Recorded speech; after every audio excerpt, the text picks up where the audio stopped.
Hey guys, it's Monee, the baddest, and welcome back to my channel. Or if you're new, welcome to my channel. And today we're reviewing episode 3 of Insecure, Lowkey Thankful, the Thanksgiving episode. And I just like this episode so much. I think that this is my favorite one so far because all the real conversations that needed to be had happened or are on its way to be started, if you get what I'm saying. This episode was so juicy and it had a lot of tea in it, so let's just go through it all.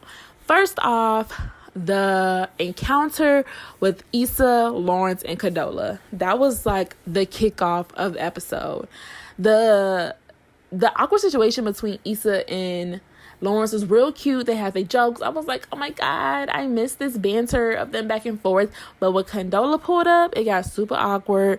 And what did I say last week? I told y'all, this is not going to work. Issa cannot be friends with Condola. I don't care what y'all try to say. Oh, you can be friends with the girl that's talking to your ex. You've moved on. No, you cannot do that because it's so awkward. You can't. And we just gonna watch it unfold. And when the end of the season come, y'all gonna be like, India, you was right. And I'm gonna be like, yes, I told you so, because it can't happen. So it was super awkward. And we're gonna talk about what happens later. But the next super thing that came up was basically Issa versus Molly. I just think that now we're seeing like the deterioration of their friendship, which is really sad because like I'm pretty sure we've all had some shifts in our friendships, and honestly all they need to do is talk. And I like that they set it up and they brought it up, but like they were definitely throwing some low blows. Like Molly is like kill or be killed. Like she said that, oh my God, the statement that she told Issa, like, oh, at least I wasn't fucking for toiletries and weed or something like that. I was like, whoa, like you gotta remember this is your friend. Like even though like y'all are like not in cahoots, y'all are not like as one right now, there's no reason to be throwing like major slugs at somebody that's supposed to be your friend.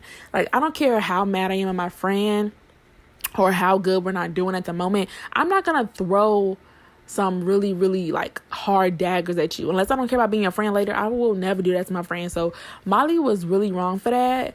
And I mean, Issa, like I don't agree with Issa talking about like, telling Molly like, oh, you gonna scare your man away. But it's like that is the way that they always talk to each other, so it's not, it wasn't like a trigger to me. Like it wasn't something that was unfamiliar. Like they always throw like subtle slugs, like subtle shade, but Molly, like I said, she was like kill or be killed. She was like, you know what, I'm going for the dagger.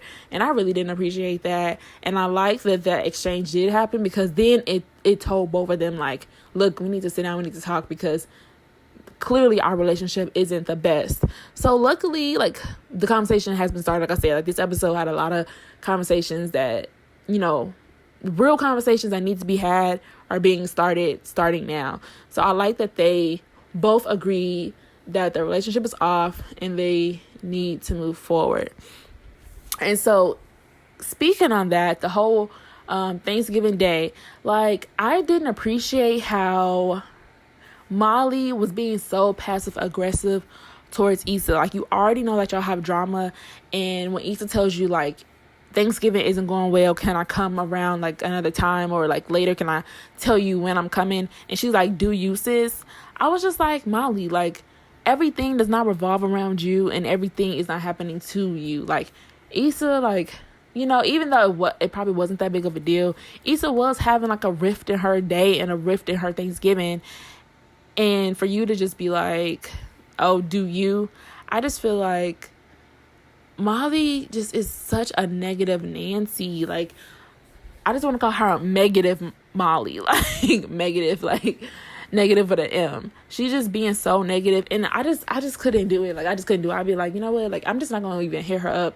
And I'm not even going to talk to her. Because that was just too much in my opinion. So, yeah, I just think that Molly needs to communicate more. She needs to be and stop being like so passive aggressive. And then at the end of the day, when Issa was with her brother and they were talking about like not doing things because you don't want to do them, like I feel like, ooh, like that's something that I definitely learned in 2019. Like if you don't want to do nothing, then you don't have to do that. Even if it's your friend, like you could just be like, hey, I'm not feeling up for it. So I'm glad that Issa was like, this isn't the day to talk to Molly. Like I'm just gonna shift the plans and just, at least she told her, because she could just not showed up.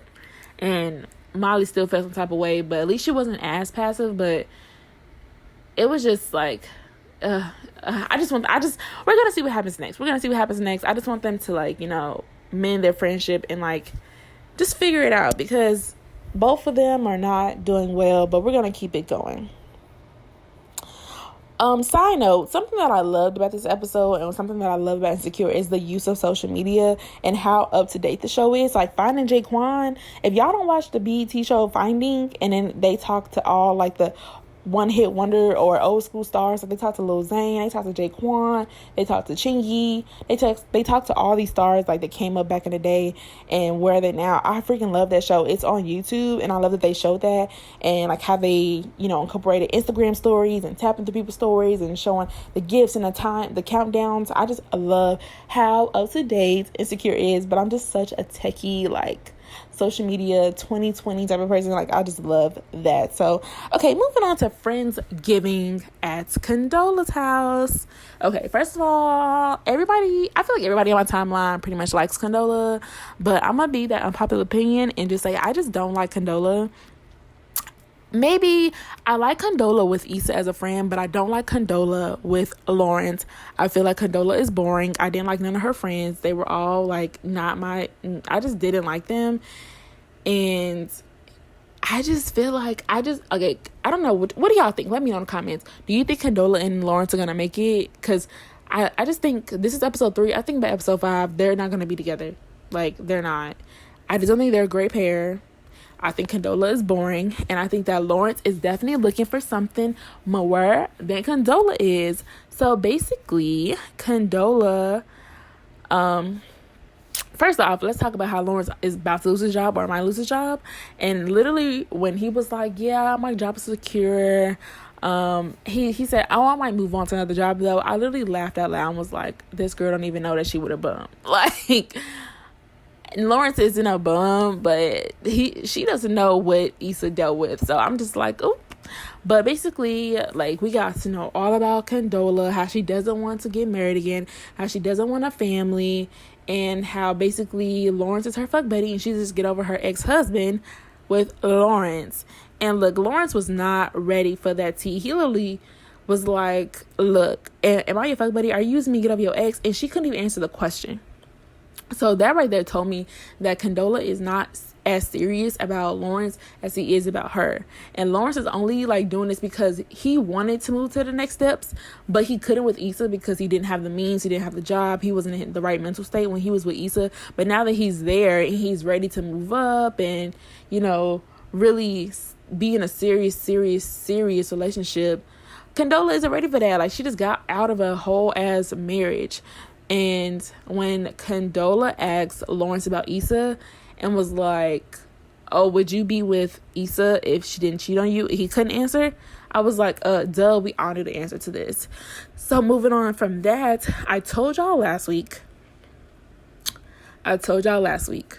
that Lawerence opened up the door to talk to Issa as exes, and it's not going to work. This relationship is not going to work. It's going to get messy. Lawerence couldn't answer that question to Condola saying, would he be with Issa if she didn't cheat on him?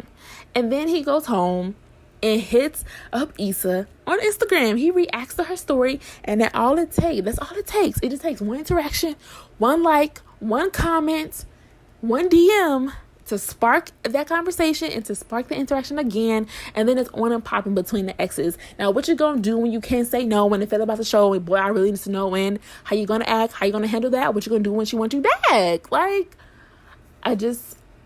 Lawerence opened up the door, and I told y'all that was what was gonna happen. And look, now we here. Now we at the case of the ex. It's about to get real. It's about to get real.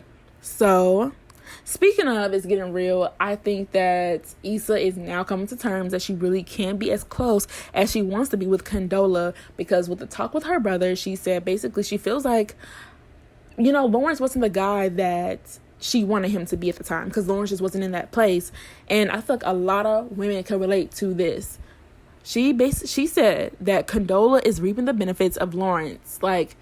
she basically built Lawerence. She had to have so much patience and like time. 5 years. She spent 5 years like help build this man. I'm not saying she built him, but like she had so much grounding and patience with this man. And Condola gets this whole new like working man side of Lawerence that she wanted for 5 years and she didn't get, and now she sees him growing and thriving, and of course like she still wants him, and then she sees him with her friend. Like, this whole situation is not okay. And I was like, damn, Issa, now you realize you can't be friends with her because this is your ex, like, you know. And I feel like we've all been through something like this. So this is another reason why I love Insecure, because it's so relatable. And this is why I say you can't be friends with a girl that is with your ex, because you gonna low key, like, I'm not gonna say you hating on her, but you gonna low key hate that. So we're just gonna see how that unfolds. And I just love how we get to see more of Issa's brother in this season. Like, I just love their relationship, because like if you have a sibling, then you know, like, having a sibling is undefeated if y'all are close, and this is like your best friend of best friends, and nothing can like break y'all apart. So I just love to see that, you know, Issa and her brother like hanging out and being like super close and like talking about real life, and him giving her advice, and them saying, like, them ditching the Thanksgiving to do their own thing. Like, that's some true sibling shit. So I was like, wow, I really, really love that.